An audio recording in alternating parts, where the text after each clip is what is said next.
الحمد لله وكفى وسلام على عباده الذين اصطفى أما بعد فأعوذ بالله من الشيطان الرجيم بسم الله الرحمن الرحيم كنتم خير أمة أخرجت للناس تأمرون بالمعروف وتنهون عن المنكر وتؤمنون بالله صدق اللہ العظیم۔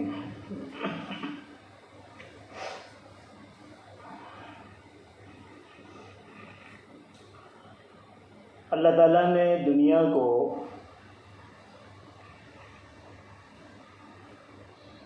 ایک عارضی امتحان گاہ بنایا ہے۔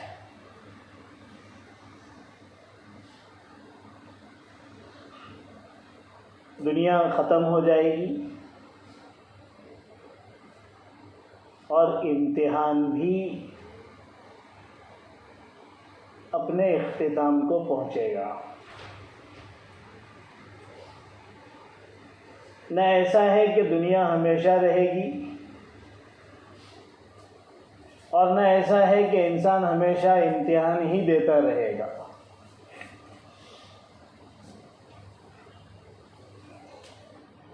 کبھی ایسا نہیں ہوتا کہ کوئی طالب علم صرف موت تک امتحان ہی دیتا رہے۔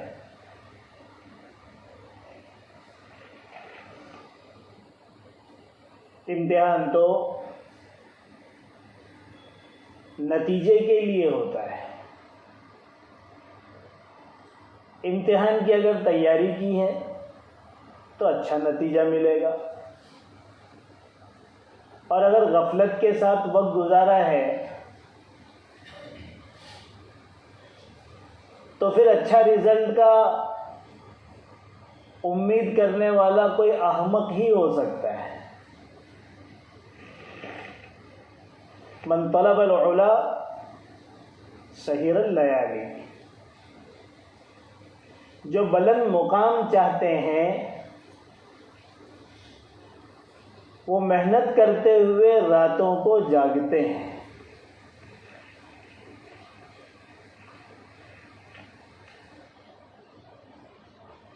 ایک امتحان تو دنیا کی تعلیم گاہوں میں ہوتا ہے،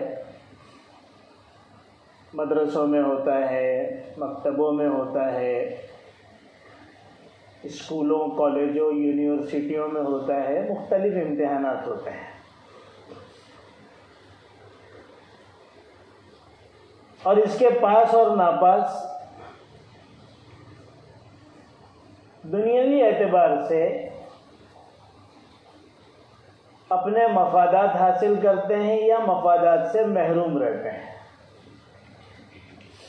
اچھی نوکری مل گئی، اچھی ملازمت مل گئی، کوئی آئی ایس بن گیا، کوئی آئی پی ایس بن گیا، کوئی انجینئر بن گیا، کوئی ڈاکٹر بن گیا، کوئی اچھا ماہر نفسیات بن گیا، کوئی ماہر تعلیم بن گیا، کوئی بہترین آرکیٹیکٹ بن گیا، کوئی سی اے بن گیا،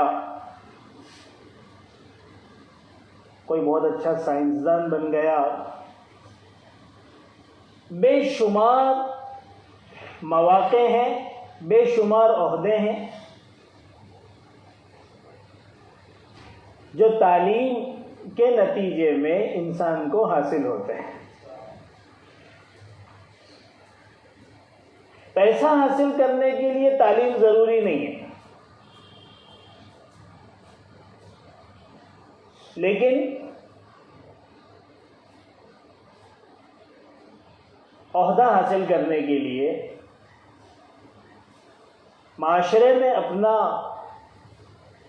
ایک اچھا مقام بنانے کے لیے، با اخلاق انسان بننے کے لیے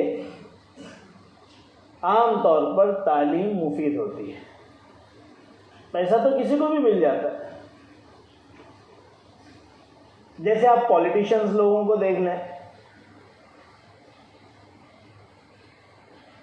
یہ ملک کا ایک باوقار ادارہ پارلیمنٹ میں جہاں قانون پاس ہوتے ہیں اور ملک کی تقدیر لکھی جاتی ہے، ایسا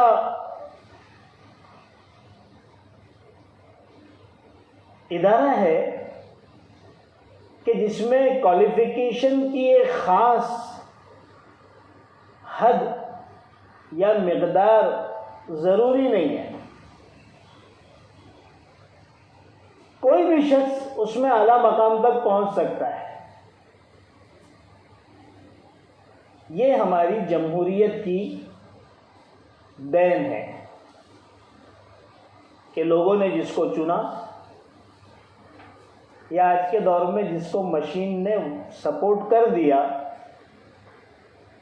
وہ آپ کے مستقبل کو طے کریں گے، وہ آپ کے فیوچر کے بارے میں فیصلے کریں گے. باقی اس کے علاوہ جتنے بھی ادارے ہیں اس کی بنیاد تعلیم ہوتی ہے. تو بہرحال جتنے شعبے ہیں، جتنے ادارے ہیں، جتنے عہدے ہیں، اس سے تعلیم یافتہ لوگ فائدہ اٹھاتے ہیں. جنہوں نے اس لائن سے محنت نہیں کی، تعلیم حاصل نہیں کی، بے تعلیم رہے، لٹریٹ رہے، وہ ان ساری پرکشش چیزوں سے محروم رہتے ہیں. ان کو بھی بہت سے راستے مل جاتے ہیں اور دوسرے راستوں سے بھی وہ ترقی کر جاتے ہیں. بمبئی میں آج سے 60 70 80 90 سال پہلے بعض بالکل بے تعلیم یافتہ لوگ، گنوار اور دیہاتی قسم کے لوگ آئے اور انہوں نے کچھ چھوٹے موٹے کاروبار شروع کیے. کسی نے پان بنا کر کھلانا شروع کیا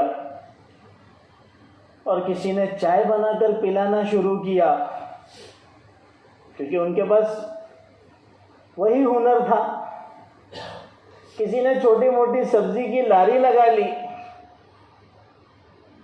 اور اسی طرح کے بہت سے کام انہوں نے شروع کیا. اللہ تعالیٰ نے ان کو دے دیا، آج وہ کروڑوں اربوں پتی ہیں. ہم نے کھایا تو نہیں، لیکن دیکھا کہ ایک ایک پان کی قیمت 5-5 ہزار روپے ہے، اور لوگ اپنی گاڑیاں لے لے جا کر وہاں لائن لگاتے ہیں اور ان سے پان خریدتے ہیں کہ بھائی بنارسی پان دے دو اور فلاں پان دے دو.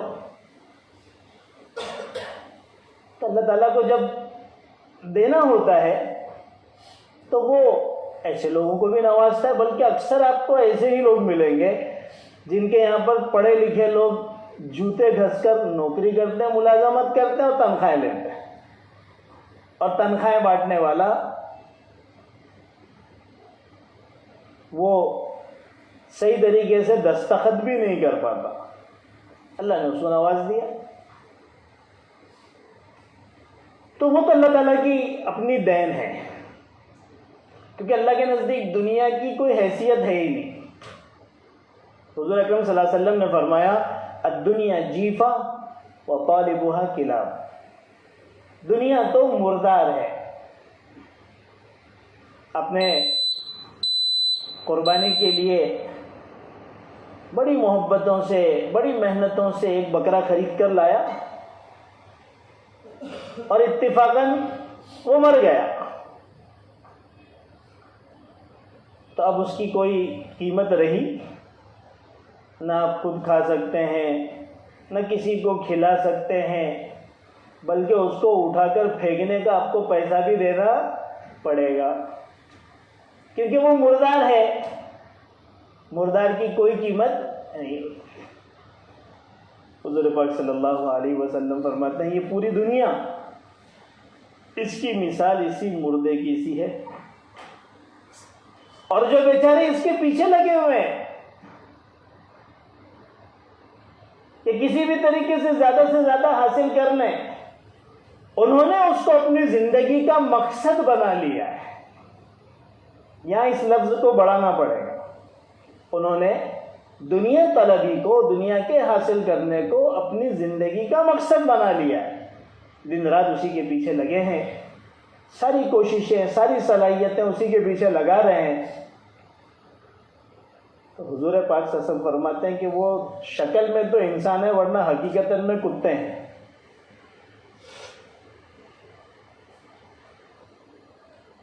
اس لیے کہ انسان دنیا طلبی کے لیے پیدا ہوا ہی نہیں ہے. جیسے اس مردہ پھینکے ہوئے جانور کے پیچھے اگر کوئی لگ جائے تو انسان ان کو کتوں سے ہی تشبیہ دیتا ہے، کیونکہ عام طور پر مردوں کو کتے ہی کھاتے ہیں. حضور پاک صلی اللہ علیہ وسلم نے اسی وجہ سے ان لوگوں کو جو اپنی زندگی کا مقصد دنیا کو بنا لیتے ہیں، آخرت سے منہ موڑ لیتے ہیں، اپنے زندگی کے اصل مقصد سے منہ موڑ لیتے ہیں، ان کو کتا قرار دیا. اب چاہے دنیا میں ان کی کتنی ہی عزت کیوں نہ کی جاتی ہو اور ان کا کتنا ہی اونچا مقام کیوں نہ ہو، اللہ کی نگاہ میں وہ کتے سے بدتر ہے.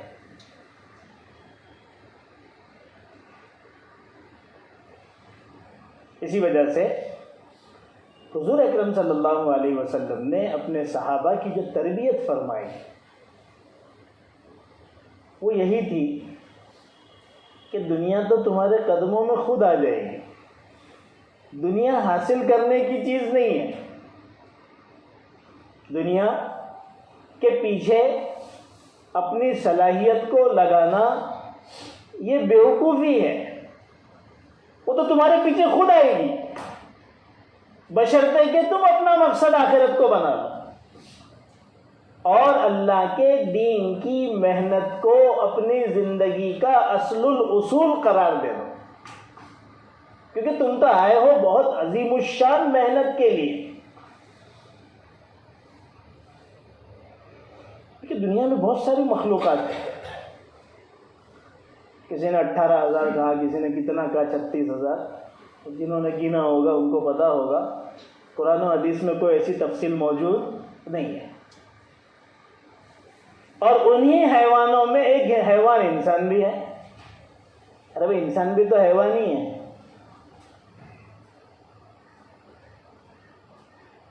منطق کہتی ہے کہ انسان حیوان ناطق ہے. دوسرے حیوانوں میں اپنے مافی ضمیر کو ادا کرنے کی وہ صلاحیت نہیں ہے جو انسان کا ہے. انسان بولتا ہے، اس لیے اس کو کہا جاتا ہے حیوان ناطق. اپنے مافی ضمیر کو اچھی طریقے سے ادا کرنے والا، بولنے والا یہ حیوان ہے. آپ ایک فرق دیکھیں گے کہ دنیا کے دوسرے حیوانوں میں وہ نفاست نہیں ہے، وہ پاکیزگی نہیں ہے، وہ سہولیات طلبی نہیں ہے، وہ خواہشات نہیں ہیں، وہ آرام طلبی نہیں ہے جو انسانوں میں.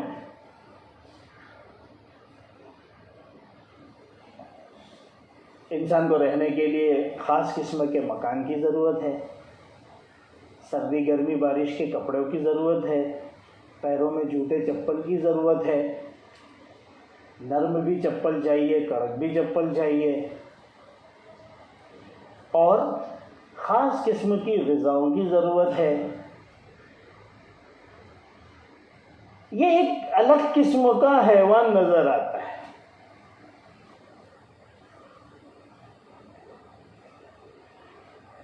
آخر کیا وجہ ہے؟ حیوان تو دوسرے بھی ہیں، اللہ کی مخلوق ہیں. گھوڑے ہیں، گدھے ہیں، بیل ہے، بری حیوانات ہے، بحری حیوانات ہے، اللہ کی دوسری مخلوقات ہے. لیکن اس کی اپنی بات ہی الگ ہے. اس کو بال بنانا ہے، اس کو شیونگ کرنا ہے، اس کو داڑھی سدھارنا ہے، سارے بالوں کا وہ انتظام کرتا ہے، کہاں کے رکھنے کہاں کے نہیں رکھنے ہیں. عورتوں کے اپنے بہت سارے معاملات ہیں. دراصل بات یہ ہے کہ انسان کا اصل وطن جنت تھا. یہ جنتی مخلوق ہے. اور جنت میں تنعم ہے، نعمتیں ہیں.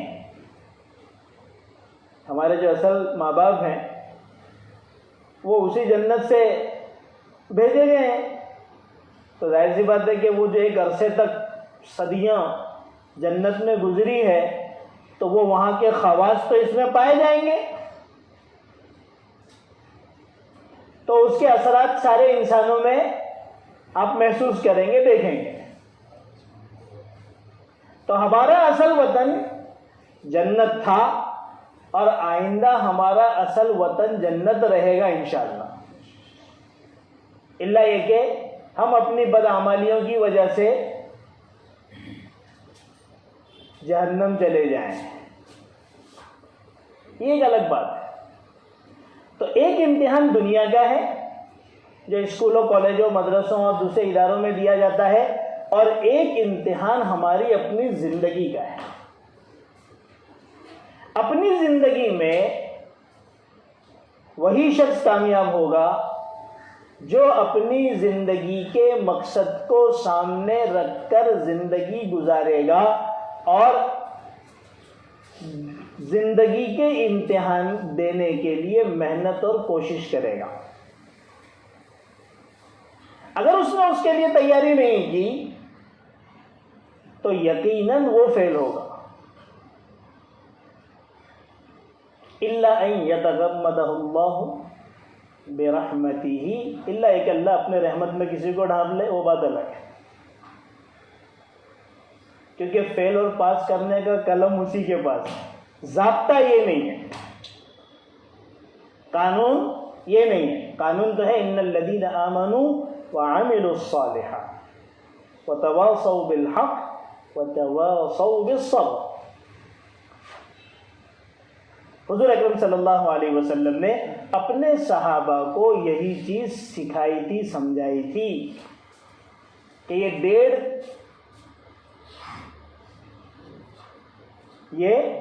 1.5 فٹ کے پیٹ کے لیے اپنی زندگی کو برباد مت کرنا. ایک ایسی چیز کے پیچھے جس کا انجام پاخانہ ہے، اپنی زندگی کو ضائع مت کرنا. اللہ ہر مخلوق کو کھلاتا ہے اور اتنا کھلاتا ہے کہ سارے انسان مل کر بھی اتنا نہیں کھا سکتے. تو تمہارے ایک چھوٹے سے پیٹ کو بھرنا اللہ کے لیے مشکل ہے؟ بھر دے گا. اسی وجہ سے ہر نبی اور ہر رسول نے اپنی قوم سے کیا کہا؟ لا اسألکم علیہ اجر ان اجری الا علی اللہ، میں تم سے کچھ نہیں مانگتا کہ کچھ دے دو تاکہ میرا پیٹ بھرے، کچھ دے دو تاکہ میں کچھ پہنوں. میں تو اپنے رب سے لوں گا، میری ضرورت تو میرا رب پورا کرے گا. حضرات صحابہ اس چیز کو سمجھ گئے. کہیں کہیں پر اس کا ذکر ہوا جہاں صحابہ نے اپنی زندگی کے مقصد کو بتایا.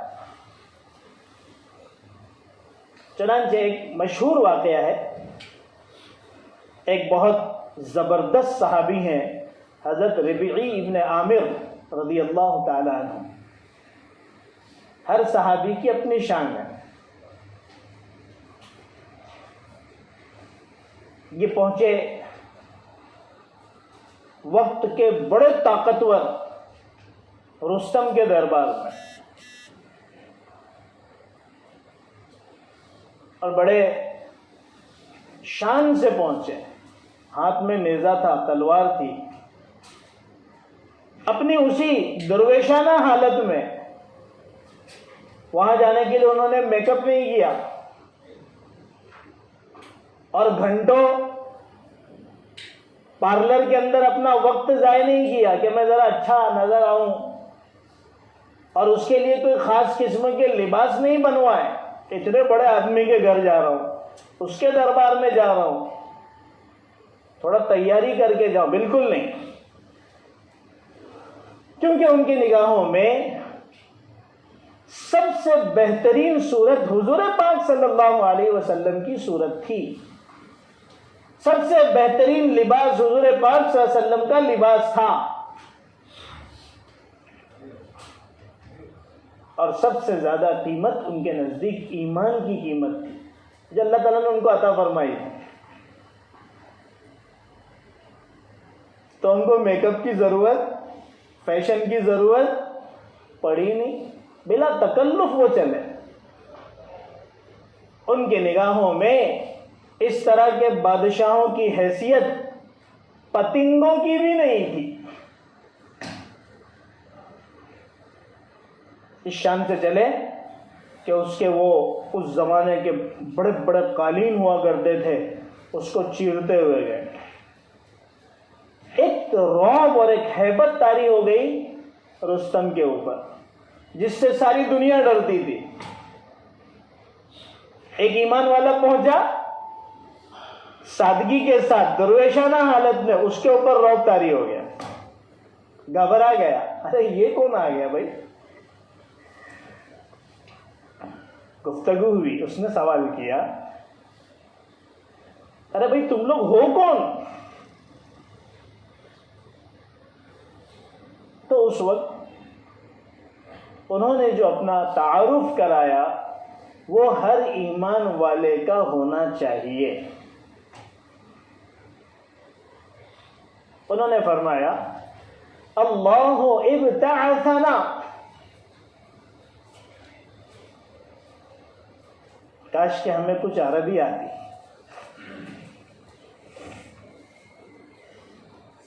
تو اس کی حقیقت ہمیں سمجھ میں آتی. میں کچھ سمجھانے کی کوشش کروں گا. انہوں نے فرمایا اللہ ابتعثنا، اللہ نے ہمیں مبعوث کیا ہے، اللہ نے ہمیں بھیجا ہے. یعنی ہم آئے نہیں ہیں، ہم بھیجے گئے ہیں، اور ہمارا بھیجنے والا اللہ ہے. آتا تو کوئی بھی ہے، بھیجا خاص لوگوں کو جاتا ہے.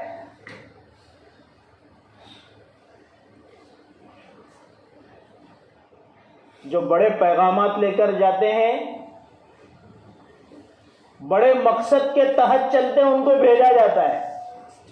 اللہ ابتعثنا. ارے بھائی کیوں آپ کو بھیجا گیا ہے؟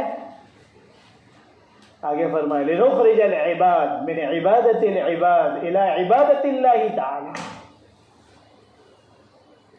ہمارے دنیا میں بھیجے جانے کا مقصد یہ ہے تاکہ اللہ کے بندوں کو بندوں کی غلامی اور عبادت سے نکال کر ایک اللہ کی عبادت کی طرف لے جائیں. یہ ہے ہماری زندگی کا مقصد. بلڈنگ بنانا، فیکٹری بنانا، کاروبار بنانا، باغ لگانا، کھیتیاں کرنا، یہ ہماری زندگی کا مقصد نہیں ہے. کاروبار تو اس زمانے میں بھی صحابہ کیا کرتے تھے. عبد الرحمن بن عوف بہت بڑے تاجر، حضرت عثمان غنی بہت بڑے تاجر، اور ایسے بہت سارے صحابہ اس زمانے میں تاجر تھے. انصار کھیتیوں والے، بے شمار کھیتی اور باغات تھے. مہاجرین تجارت پیشہ تھے، لیکن وہ ان کا مقصد نہیں تھا. اسی وجہ سے جب دین کی ضرورت سامنے آ گئی تو انہوں نے اپنے کاروبار کو بند کر دیا، چھوڑ دیا. بولنا بہت آسان ہے، جمعہ کے وقت شٹر گرانے کی بھی ہم میں طاقت نہیں ہے. لوگ مسئلہ پوچھتے ہیں کہ ہمارے یہاں پر 3 جگہ جمعہ ہوتی ہے، تینوں جمعہ کے اوقات الگ الگ ہیں. مثال کے طور پر ہمارے ایریا میں ایک جگہ پر 1:20 کو ہوتی ہے، ایک جگہ پر 1:30 بجے ہوتی ہے، ایک جگہ پر 1:45 بجے ہوتی ہے. تو مولانا کو ایسی شکل نکل سکتی ہے کیا کہ ایک دکان میں بیٹھا رہے، ایک نماز پڑھنے کو جائے، پھر دوسرا جائے تو تیسرا بیٹھا رہے، تینوں جگہ پر 3 مسجدوں میں سیٹ ہو جائے اور ہمارا شٹر نہ گرے؟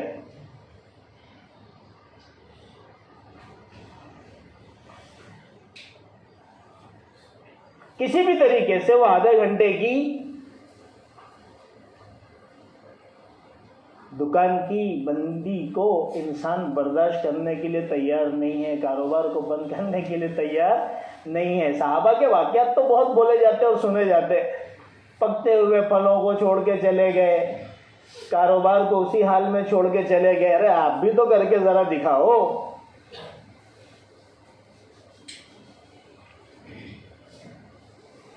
تو ایک بات سن لیجئے، مسئلے کی جب بات نکلی ہے تو اللہ تبارک و تعالیٰ نے جمعہ کے دن کاروبار بند کرنے کا حکم جو دیا ہے وہ جمعہ کی اذان پر دیا ہے کہ جب جمعہ کی اذان ہو جائے تو کاروبار بند کر دو۔ فَاسْعَوْا إِلَىٰ ذِكْرِ اللَّهِ، اب اللہ کے ذکر کی طرف دوڑ لگاؤ۔ اس کا تعلق نماز سے نہیں ہے اور خطبے سے نہیں ہے۔ ارے بھائی بات سمجھ میں آ رہی ہے؟ اس کا تعلق کیسے ہے؟ اذان سے۔ اب اذان تو ہر جگہ ایک ہی وقت میں ہو رہی ہے، زیادہ سے زیادہ 5-10 منٹ کا فرق ہوگا، تو آپ کے لیے کوئی گنجائش نہیں ہے قرآن و حدیث اور شریعت کی روشنی میں کہ اذان کے بعد بھی آپ اپنے کاروبار کو جاری رکھ سکیں۔ اللہ تعالیٰ فرماتے ہیں کہ اس کے بعد پھر کاروبار کی طرف دوڑو۔ علماء نے اس کے تحت لکھا ہے کہ جمعہ کے بعد کاروبار کرنے میں اللہ نے خاص برکت رکھی ہے، کیونکہ اللہ کا حکم ہے۔ تو بہرحال میں تو کہہ رہا تھا کہ حضرت ربیع ابن عامر نے کیا فرمایا، ہمیں اللہ نے بھیجا ہے تاکہ ہم لوگوں کو بندوں کی غلامی سے نکال کر اللہ کی غلامی میں داخل کریں۔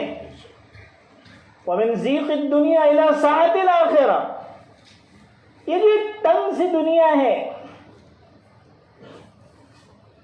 آج کا دنیا دار اس لفظ کو سنے گا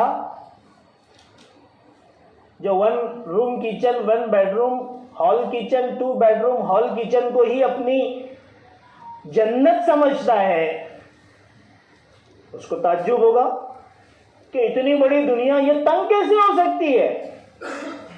ارے بھائی آخرت کی نگاہ سے دیکھیں گے اور آخرت کی نعمتوں پر نظر ہوگی تو آپ کو بھی دنیا تنگ ہی لگے گی۔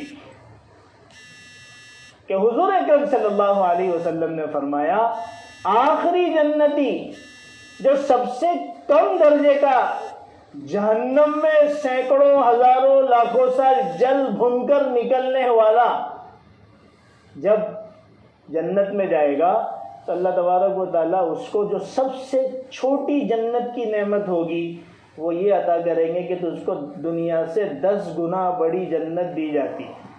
یہ الاٹمنٹ سب سے کم درجے والے کے لیے، تو بھائی دنیا تنگی ہوئی نا۔ تو ربیع ابن عامر صحابی تو آخرت کی نگاہ سے اللہ اور اس کے رسول کی باتوں پر یقین کی نگاہ سے بول رہے تھے۔ وَمِن ضِيقِ الدُّنْيَا إِلَىٰ سَعَةِ الْآخِرَةِ، دنیا کی تنگی سے نکالنے ہم آئے ہیں اور آخرت کی وسعتوں کی طرف لے جانے آئے ہیں۔ اس میں انہوں نے قیامت تک آنے والے ہر ایمان والے کی زندگی کے مقصد کو بتا دیا۔ اس کھانے کے پیچھے جس کا انجام پاخانہ اور پیشاب ہو، بتا دیا کہ یہ زندگی نہیں ہے۔ اس مکان کے پیچھے جس کو اگر آپ مہینہ 2 مہینہ بند چھوڑ دیں تو وہ مکڑیوں کے جالوں اور کچروں سے اٹ پڑ جاتا ہے، وہ زندگی کا مقصد نہیں ہے۔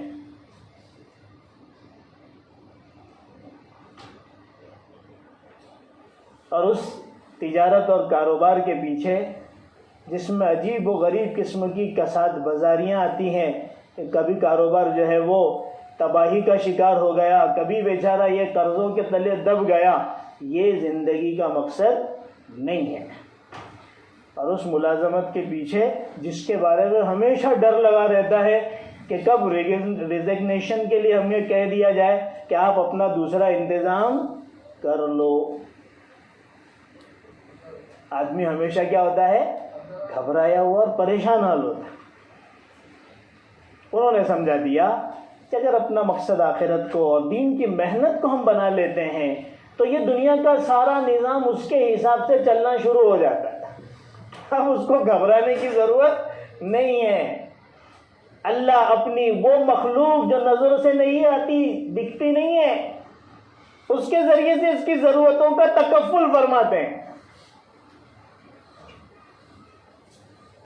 شرط ہے یقین کا آنا. اللہ اور اس کے رسول کے وعدوں پر یقین کا ہونا، یہ کیا ہے؟